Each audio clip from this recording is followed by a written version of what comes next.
নবী বলে, যুবক রে তুমি তওবা করো, তওবাকারীকে আল্লাহ পছন্দ করে ভালোবাসে। যুবক বলে, নবী গো আপনি আমার চেনেন না, আপনি আমার কথা মনে হয় শোনেন নাই। নবীজি বললেন, তুমি কে গো?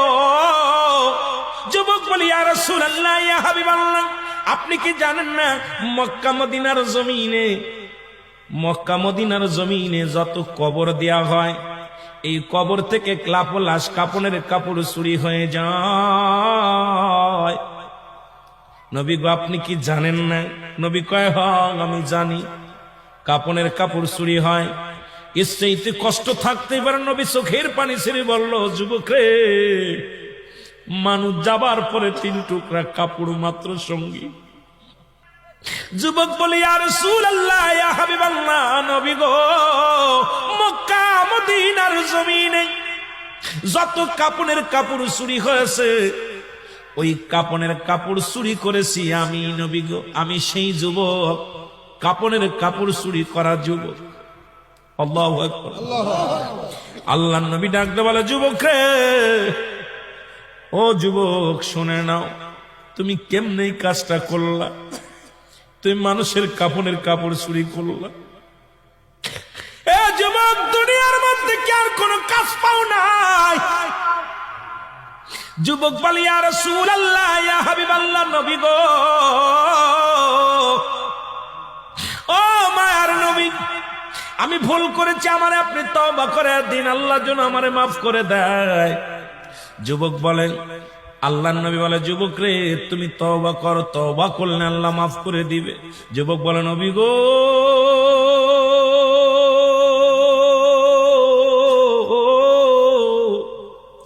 আমার বিশ্বাস এই জমিনের মধ্যে আমি তওবা করলে আমার গুনাহ মাফ হবে না, কারণ আমি এত বড় পাপী, আমি এত বড় অপরাধী। আল্লাহর নবী কয়, যুবক রে তুমি তওবা করো, তওবা করলে আল্লাহ তোমারে মাফ করে দিবে। যুবক বলে, নবী গো মায়ের নবী, আমার মতো পাপীরা আমার আল্লাহ ক্ষমা করবে না। আল্লাহর নবী বলে, যুবক রে তুমি তওবা করো, তোমারে মাফ করে দিবে আমার আল্লাহ। যুবক বলে, নবী গো আমি শুধু কাপনের কাপড় চুরি করি নাই।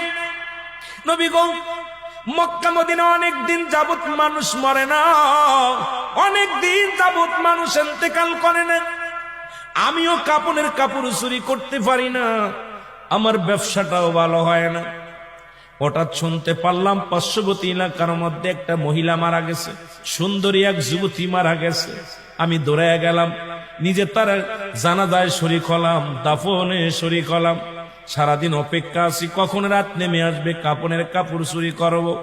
সব মানুষ যখন রাত্রে খাওয়া দাওয়া করে নির্জুম হয়ে গেল, আমি আস্তে আস্তে করে গোরস্থানে ঢুকলাম।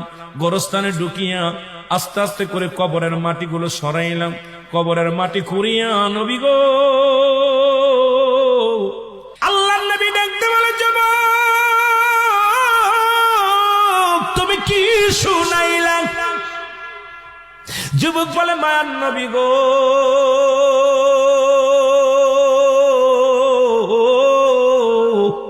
ও মায়ার নবী, যখন আমি নবী গো ওই মহিলার সঙ্গে ব্যভিচার করিয়া কাপড় 3টা নিয়ে লাফ মেরে উঠলাম কবর থেকে, এমন সময় একটা আওয়াজ শুনতে পাইলাম, ডাকতে বলে, যুবক রে আজকে আমি তোরে বাধা দিতে পারলাম না, আজকে তোরে আমি ঠেকাইতে পারলাম না। ও যুবক, আমার সনে অন্যায় করলি, জীবনে কোনো বেগানা পুরুষ আমার জীবনে আসে নাই, আজকে তুই আমার সনে অন্যায় করলি, আমি আল্লাহর আদালতে মামলা দিলাম, আল্লাহ যেন কোনদিন তোরে ক্ষমা করে না। জোরে বল আল্লাহু আকবার।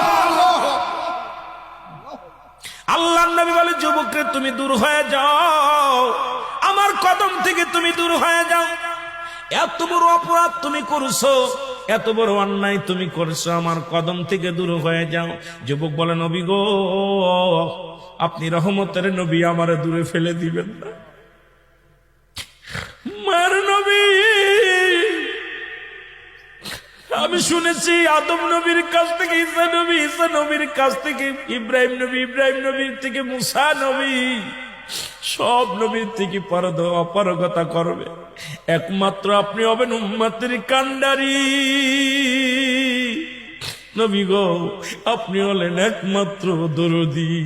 আপনার কদম থেকে যদি আমার ফিরাইয়া দেন, কোথায় যাব রে নবী?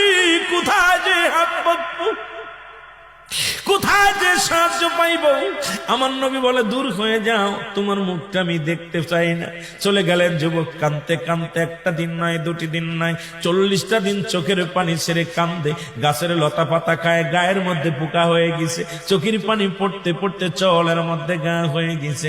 আমার দাদু ভাইয়েরা, ও আমার দরদি বন্ধুরা, শুনে না, সমস্ত গায়ের মধ্যে পোকা হয়ে গেছে, কঙ্কাল হয়ে গেছে, দেহখানা শুকাইয়া কান্দে আর বলে, আল্লাহ তুমি আমার মাফ করে দাও, আমি পাপী, আমি অপরাধী, আমার তুমি মাফ করে দাও, কবরে কান্দায়ও না।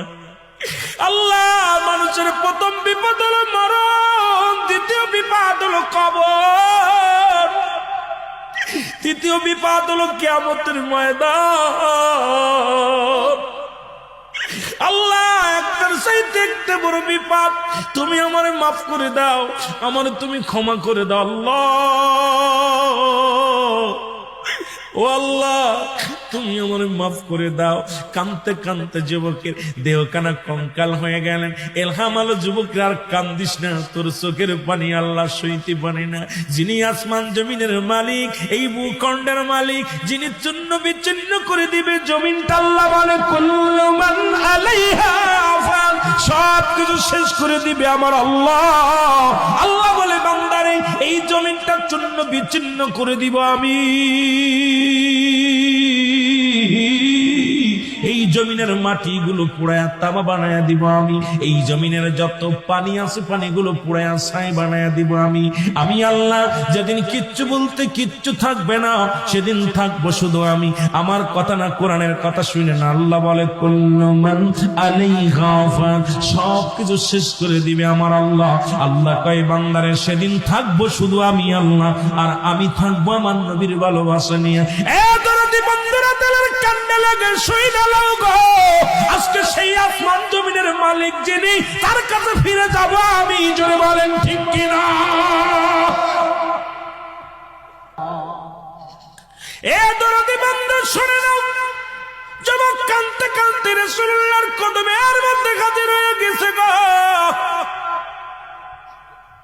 নবীজি বলে, যুবক রে, তুমি আবার কেন আমার কাছে আসলে?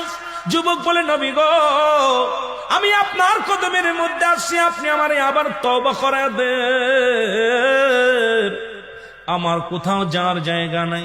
নবী বলেন, যুবক রে, তুমি আবার কেন আসছো? আমার জিবরিল আমিন ডাক দে, কয়, নবী গো, যুবকের আর কান্দায়েন না। যুবকের চোখের পানি পড়ে গা হয়ে গেছে, চৌলের মধ্যে ঘা, গায়ের মধ্যে ঘা, দেহখানা শুকায়া শুকায়া হাড্ডি হয়ে গেছে।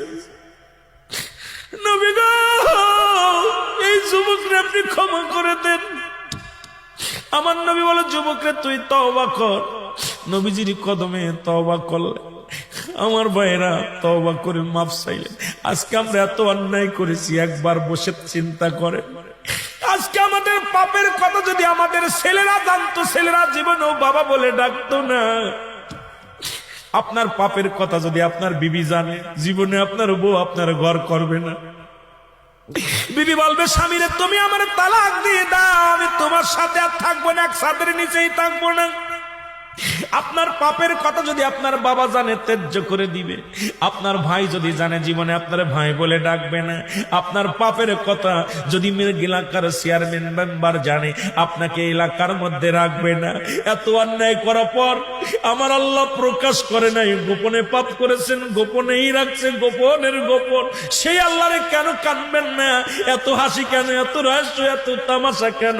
একটা রাত্রে কি যায় নামাজে বসে আল্লাহরে ডাক দিছে, আমার আল্লাহ, আমি অপরাধী, আমি পাপী, আমি কত অন্যায় করেছি। যদি দুনিয়ার মানুষ জানতো, আমার এই দুনিয়ার মধ্যে জায়গা হতো না। আমার আল্লাহ, তুমি আমারে মাফ করে দাও। কারণ যিনি গোপনের গোপন, তিনি কত ভালোবাসে তার উম্মত বান্দা বান্দিরে। আজকে কোনো কিছু প্রকাশ করে নাই, আজকে আপনার পাপের কাজগুলো আপনাদের প্রকাশ করে দেন নাই। সেই আল্লাহর দরবারে কাঁদার দরকার।